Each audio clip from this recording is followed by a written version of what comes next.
Mark Fenton, welcome to Liverpool. Welcome to the studio. Welcome to the podcast. Thank you, Jack. Nice to be here. Let's not pretend we haven't been chatting for 15 minutes and we've worked together before. We have. So this isn't as awkward as it sometimes is. But I have taken off your LinkedIn profile, and you can tell me if it needs updating or not. But it says you are the co-founder and director of Avantix Limited, a company that helps organizations to improve their performance using people-centric and agile approaches. Your mission is to enable clients to achieve their strategic goals and deliver value to their stakeholders while mitigating the negative impacts of change. Does that sound like you? Yeah, but God, that does need to be made simpler, doesn't it? we're just actually having a look at that at the moment and trying to see how we can turn it into English. So I've got a bit of a tradition where I'll pick out a LinkedIn post that sort of piques my interest. Now, I believe this was a snippet from a larger article. Mm-hmm. So you said every organization has an operating model, but not every organization puts the effort into establishing an effective operating mode. What does that mean? And what triggered that thought, article, post? So a business's operating model, it's the way in which you work. It's the processes, it's the governance arrangements, it's your organization structure and all those things that are just there. I think a lot of organizations don't really pay much attention to that operating model on a regular basis and consider whether it's actually still the right way of working. And even those that I think often think that they've got a pretty good operating model, you can find that they might operate well, but nothing's documented. And that's sort of fine until they come to make a change. And then when they want to change and they're trying to decide how to change, they've got nothing to sort of baseline against and look to see. So I think it's a really undervalued, underappreciated aspect of organizations that if you put a little bit more effort into, you can actually find areas where you can make some big improvements for not a lot of effort and cost. Cool. I know how you literally got here today because we were just talking about your pre-podcast donut. But would I be right in saying engineering is or was your bread and butter? Like, how did you? What's the high level story so far? So I didn't originally want to be an engineer. I as a kid, I was desperate to be a pilot, but my eyesight wasn't good enough. So I had to look around and find something else. And so the best thing at being a pilot was to study aerospace engineering. So at Glasgow University, and yeah, from there I ended up in sort of aerospace engineering work for a few years, and as part of that, I increasingly got involved in activities looking at how to improve the way that engineering businesses were working. Over time, that sort of evolved a bit further, and I went from just focusing in on the way that engineering businesses work to wider aspects of engineering and operations management within organizations, to the point where I sort of probably 10 years ago realized I wasn't actually doing much engineering anymore. A lot of the stuff I was doing was sort of program management related change activities and helping organizations to sort of move on, and a bit of organization design type work, which leveraged some of the skills that I pulled through from engineering, so systems-based design approaches. Eventually came to the conclusion that was probably the thing that I enjoyed doing most, and that's sort of where Avantix was born from. It was a recognition that many organizations, when they try to change, often don't do it very well, and some of the lessons I'd learned through the work that I'd done, figured I could probably help organizations to change, and hence we founded Avantix to that end. Yeah, well, that's a smooth transition. Who are Avantix? I mean, you've alluded to where it was born from, but why at the point in your career did you think I'm going to start a business as well, to add a bit more pressure? Yeah, Yeah, so look, the mission around Avantix is really to try and help organizations to transform better, more smoothly, less hassle, less grief. Any organization that's undergone sort of change, it's a stressful time often, and not just on the people leading the change. It can be a really stressful time for the people who are having the change impact them in the work that they do.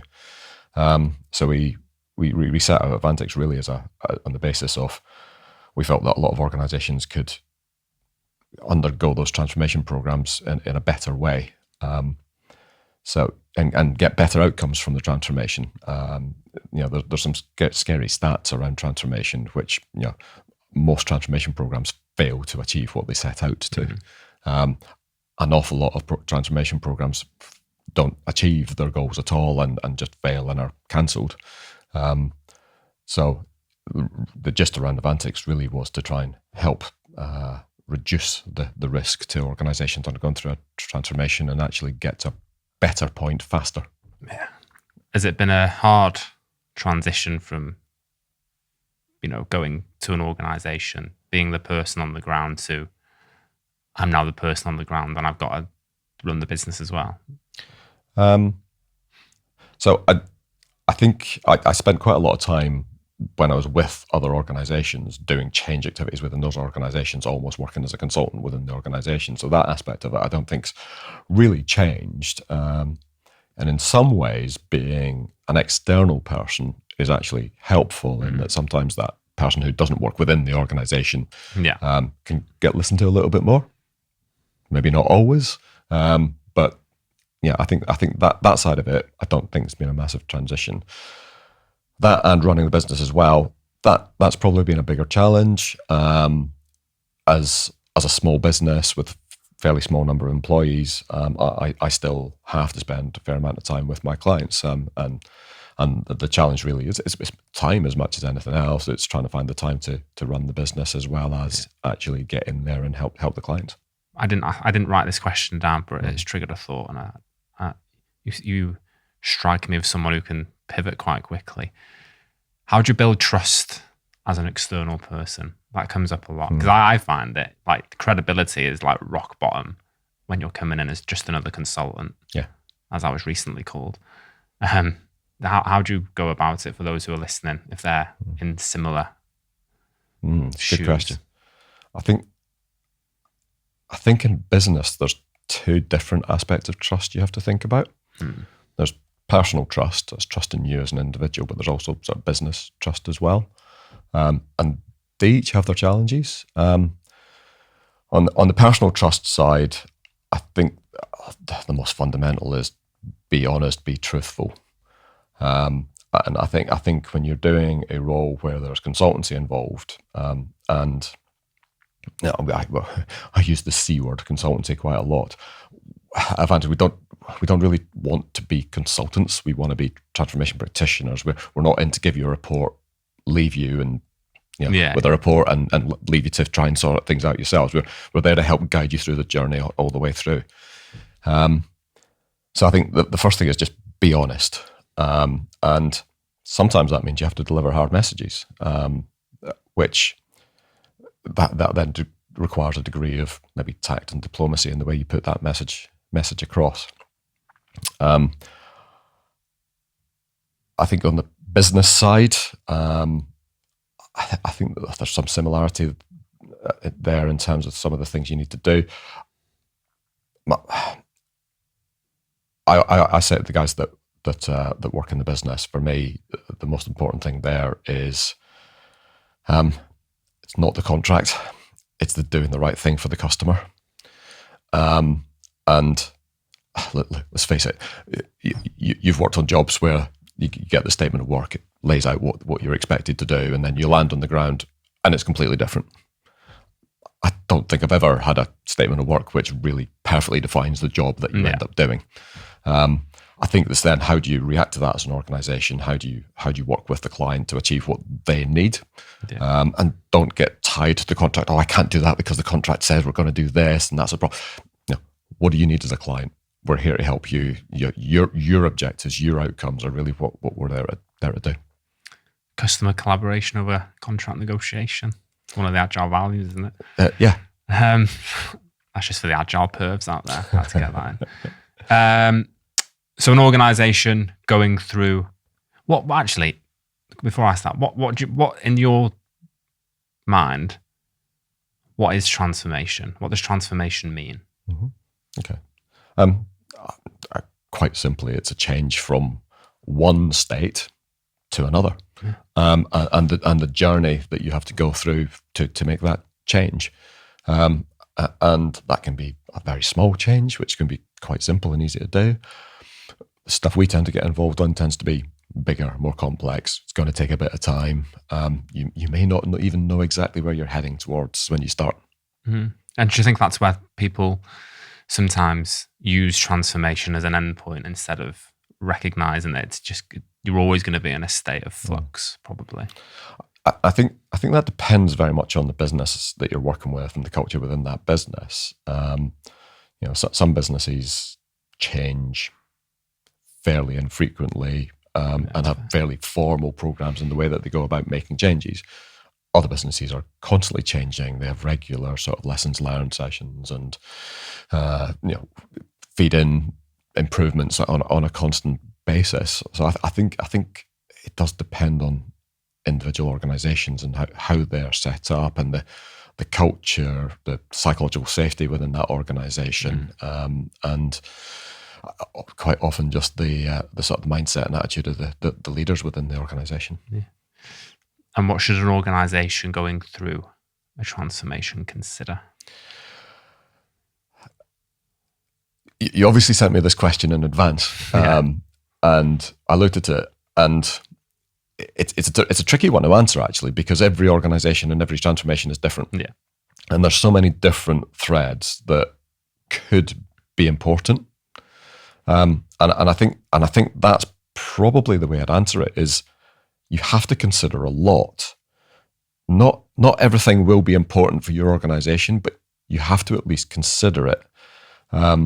So we've got a framework that we developed and built to help us to make sure that when we're looking at a transformation, we consider every aspect of it. Yeah.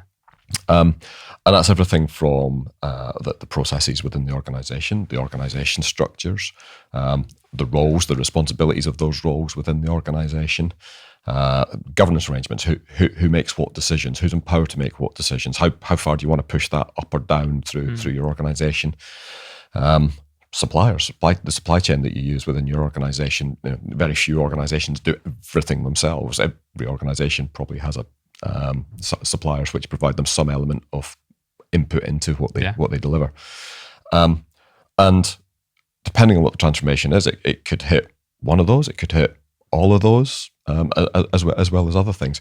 So I think that there's no simple answer there other than consider everything, and then where you realise that the impact of that thing, or there's little impact on that aspect, or there's the impact of that aspect is fairly small, then you can sort of say, okay, we won't worry about that, and then focus the effort in on the things that are going to have the biggest impact on, one, achieving your objectives, and two, the impact on your people as they go through the change.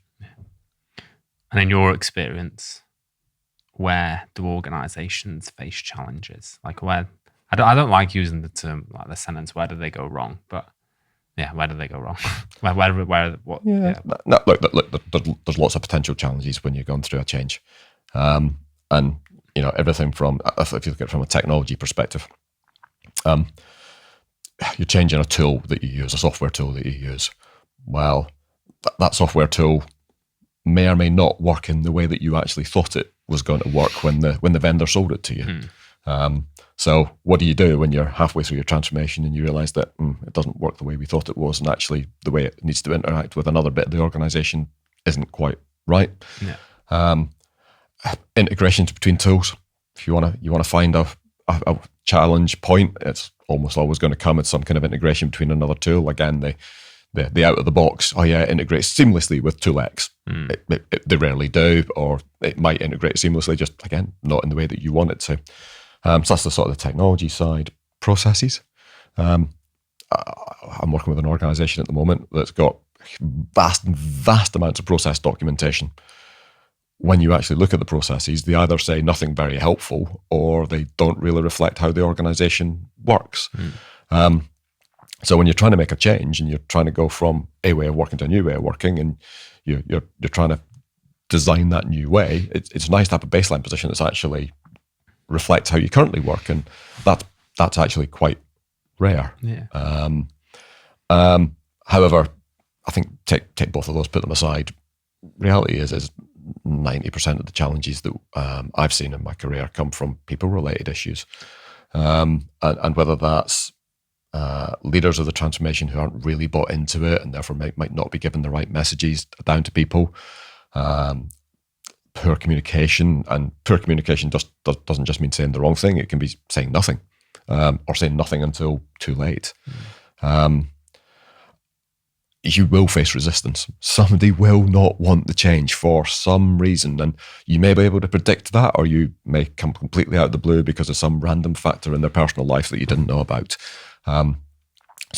Again, challenges can come from everywhere, and I think part of the approach to change that we try and put in there, there's an element of sort of anticipating and trying to predict where the most likely areas for resistance might come from, and the messages that you can put out and the timing for when they should go out. But I think there's also an element of just always be prepared for that out of the blue thing that's going to come, and swarm, another sort of lean and agile sort of way, swarm around the problem to fix it when they emerge, so that it gets fixed and then you can move on from it. Yeah. So I've seen you in action, and I don't know whether you'll like this comparison, and you can tell me if not, but I've seen you be a bit of a leadership whisperer. Mm-hmm. And I would say maybe a bit like Alistair Campbell. Like there in the background, helping with communication, the positive sides of him. Like, is that fair? And how do you go about getting leadership on side? Because I've seen you do it, and you are very good at it. But I don't know if you can put I don't know if there's no how-to for it. I think you're just good at what you do, or is it years of practice and coaching and negotiation, etc.? I think. And is that a fair comparison? So first of all, I actually really like Alistair Campbell. I think he's exceptionally funny. I've seen him speak live a couple of times, and he can tell a good story. Yeah. I think it's a fair reflection. I had never really thought about it that way, but I think,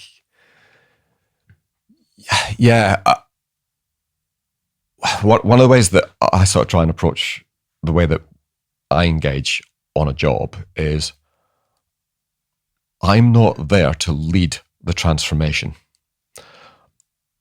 I'm coming into your organization to help you lead your transformation. Yeah. And I'm there to be a guide, but I don't want to be the point man. That has to come from you as the leader within the organization. So I think there's an element of that. It's deliberate that I try and stay just slightly in the background. There are times when you do need to step forward and be more visible and take a lead. Yeah. But those should be the exception rather than the rule. How do you, because this is something I struggle with, and I'm sure people watching this may do as well. How do you balance the influence versus I've actually got no decision-making authority here, but I've got a hell of a lot of influence, which can be dangerous sometimes. Yeah. Because sometimes I find I'll say something and then the leader will do it. And I'm like, oh, well, that's, it's just the influence and decision-making. I've always found a tricky one. I don't know if you find that a difficult thing to balance. Sorry. It's all right. Just need a second. I didn't, it's a difficult question because it's a difficult one to articulate, because sometimes people go, you've got a lot of influence, maybe too much influence. And I go, do you know what? You're probably right. Yeah. But I've also got no decision. Like I can leave an organization tomorrow and they'll be left. I think what you just said there sort of plays in. I think it's always worth recognizing that you will move on from that organization when you're an external person. Yeah. And therefore, the decisions have to come from within the organization. And I think there is always a fine balance between looking at an organization and thinking, oh, you're about to make a mistake, I need to step in and stop you making the mistake. And actually sometimes saying, okay, maybe the organization needs to make this mistake, because actually in the longer term, they'll realize soon enough that the mistake is there, and they will then hopefully make a change away from that position. Yeah. You hope to stop your clients from making a mistake in the first place. Yeah. So sometimes you have to take it on the chin, where you've gone in, you've given your advice, they've chosen to ignore it, and they make a mistake, and then you have to not say, I told you so. That's where I'm going wrong. I'm petty enough to go, I told you so. I told you so. And then you have to say, okay, right, so we've done this, it hasn't worked. What do we do now to get back to a better position? Yeah. Yeah. And I think the other thing is, I'd say, influence isn't a bad thing. I'm being paid for my professionalism, my it's my skills, literally what you're there to do. Yeah. However, it's important to listen to lots of different perspectives, and everybody involved in a change is going to have a different impact. And I think it's really important to make sure that you don't just go to the boss and say, what do you want? I think it's also important to go to the people who are then working within the organization and say, okay, so if this was to happen, how's that going to impact on you?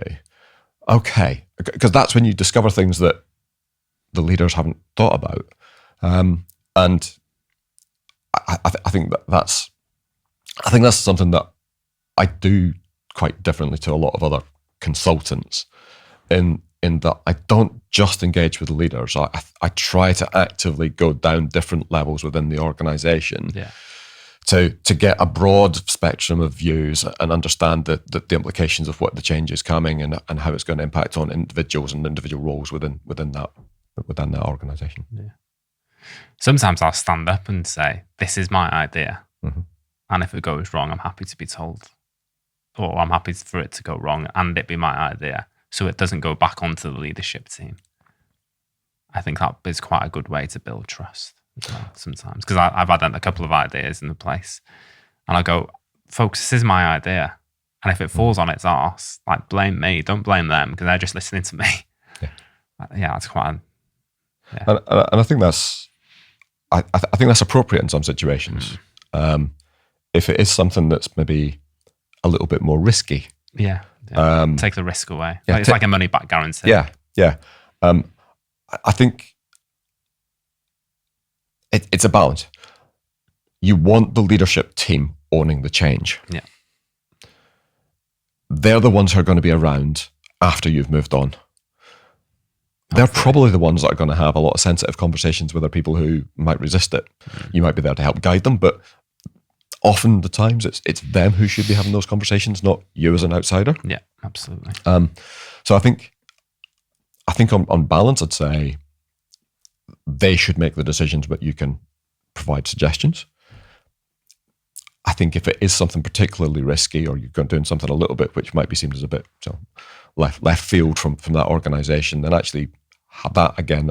It's that ability as an outsider to be the independent voice and say, actually, this was my idea. I think we're going to try this, and be that focal point for when it goes wrong. If it does go wrong, and hopefully it doesn't, it can also be helpful. Cool, I like that. I think people get a lot of value from what you've just said. You do a lot of work in the defence sector. Mm-hmm. Again, from your experience, how does that differ from more, I don't know, mainstream organisations? Mm-hmm. I think the culture in defence is probably the biggest difference. Yeah. And let's be candid about it. I think there's very strong positive elements of the culture within defence. I think there's also elements which are less positive. defence is an interesting space to work within. I think it has a real stigma attached to it within some areas of the country and people within the country. I think at this time, some people I've seen starting to reconsider their views on defence. We're living in a world and a time which is quite unpredictable. It's probably scarier than it's been for a few decades. And I know myself over the years, I've sort of questioned, why am I working in defence? Am I really happy with the career decision that I've made to work in this sector? And I think it's when everything's fine and there's no conflict and you're working in defence, you think, why am I doing this? Yeah. But the world's not perfect. And if you look at the moment with what's happening in Ukraine, look at the Middle East, look in Africa, that there's a lot of conflict and tension around at the moment. And at that point, I think if it wasn't for people working in defence, then our way of life in the country would be at risk. It is at risk. And, at the moment we're seeing, definitely a lot more stresses on us in the UK than we have for a long time. So I think at that point,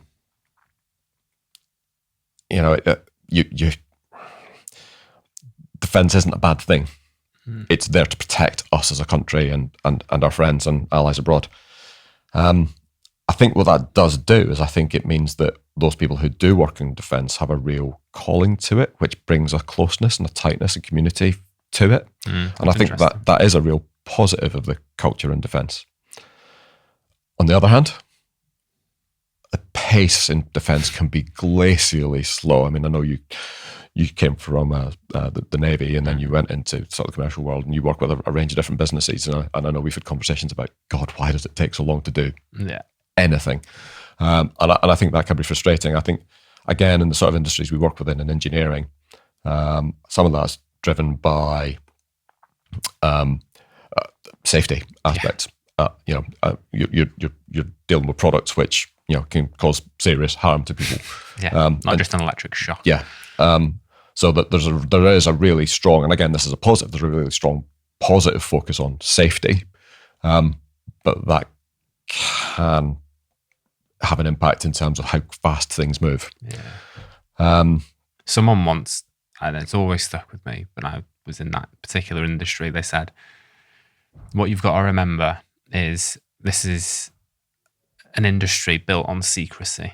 So you cannot expect people to be open and transparent and overnight, because this industry is built on secrecy. So that change is probably never going to happen because for the right reasons. And I think it's really interesting. It was one of the other things when you sort of mentioned, brought this question up, it sort of went through my head, is defence is built on around this principle of need to know.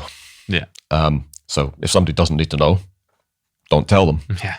And I think the question there is that what does someone need to know is actually quite subjective. Now, there's some things where it's really obvious this person does not need to know this and therefore they will not be told. There are other elements which are a lot more subjective, and my gut feel, I think there are too many times in defence where need to know is used as an excuse for poor communication and lack of communication. And actually telling people a little bit more could have massive positive benefits. And it is tricky. It is a real balance between should I or should I not pass this bit of information on to this person.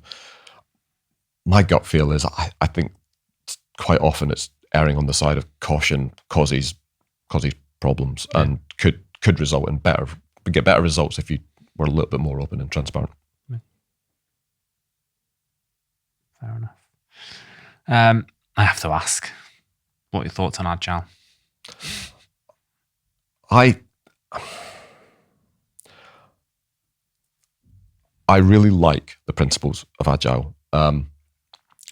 When Agile was sort of really emerging mainstream as a thing, I came across it fairly early on and read through sort of some of the principles behind it. and sort of thought, yeah, it's all common sense stuff. If only most organizations work that way. Yeah. And I think that, as I say, the principles behind Agile, I think, are really sound, solid, strong, positive. There's a big but coming. Just put us out of our misery. I think, have you come across the term enshittification? No.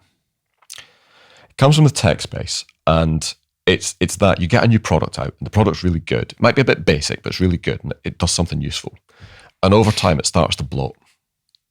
And the more it bloats, the less useful it becomes.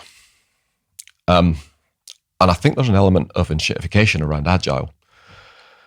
I think when Agile started out, small number of proponents, really passionate around it, small teams, growing organically, taking time to organically make sure that people adopted and bought into the principles and applied it the right way. Brilliant. And I think along with many other approaches that have emerged, I don't think this Agile is unique in this. I think as it becomes more mainstream, as you get organizations starting to really pivot in behind it and kind of go, right, that's the next new money earner. Right, we can make money out of this by, we can build training courses for Agile. And, there's this thing called the Dunning-Kruger effect. Yeah, you do a training course, you think you know everything, and off you go, I'm perfect at Agile. And it might take you weeks, it might take you months. You might never realize that actually you're not actually as good as you thought you were, having just done a training course. Yeah. You need to have the experience. You need to have done the work. So I think there's a huge industry now behind Agile. Some of it's very good. Include yourselves in that, by the way. Thank you. Others are much more, no, just train, deliver the training, take the money, and all is good. Yeah. What happens after that isn't our problem. I think, bigging you up a little bit here, I think one of the things we liked about when I worked with yourself was, I think one of the things I said to you when we first started working was that we weren't looking for evangelists in Agile. No. We were looking for pragmatists who are going to come in and help an organization that at that time had never really done anything with Agile to gradually, organically grow a capability. And I think that worked very well. Yeah. I think the other challenge that I see with Agile, and this reflects into the particular industry and the type of work that I'm often involved in, is scaling it. Scaling it is difficult in some circumstances. When you're working on multi-year, multi-billion pound programs. With a big government microscope. With a government microscope that wants to scrutinize everything and is definitely not working in an Agile way. And may change. It may, and there are areas within government where it has changed. Yeah. But it requires changes to the way that government contracts as well as how it delivers programs. Yeah. And I think I see more advocates on the program side than I do in the commercial side, and the commercial side can very quickly kill the programmatic side's ability to do things. So I think the other challenge with Agile is how do you scale it to big programs? And again, this is where I think some of the big frameworks, the principles are right, but actually it's really difficult to train a team of 200 people at once on a big complex framework. Engineering. And just expect them to be able to do it.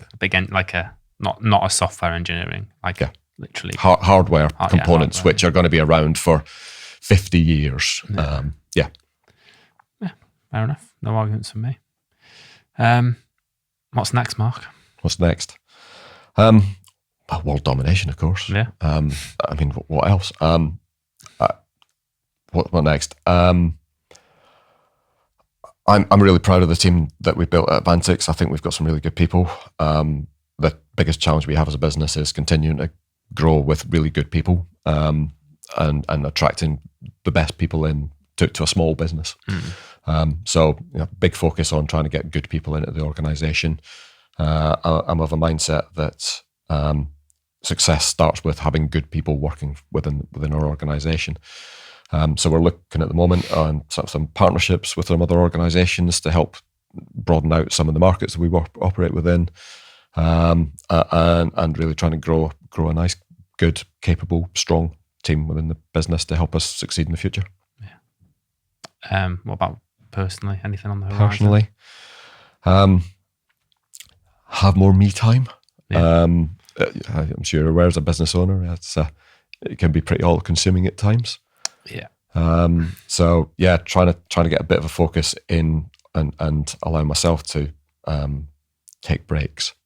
I think Mini retirement, as Gary Neville would say.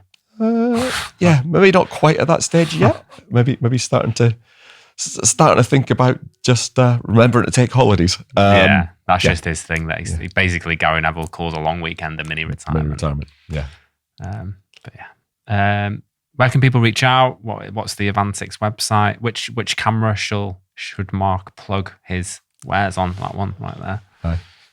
So look, if you have a transformation program that you're about to undertake, or you're in the middle of undertaking it, might not be going as well as you hoped, you can reach me personally through LinkedIn, or reach out through our website. Get in contact. Love to have a conversation about how we can help you to achieve better outcomes. What's the website, mate? www.avantix.co.uk. Cool. It'll be in the description of this episode. If you like this video, there'll be another one hovering in the corner, which with another interesting person on it. Mark, thank you for coming on. Thank you for having me, Jack.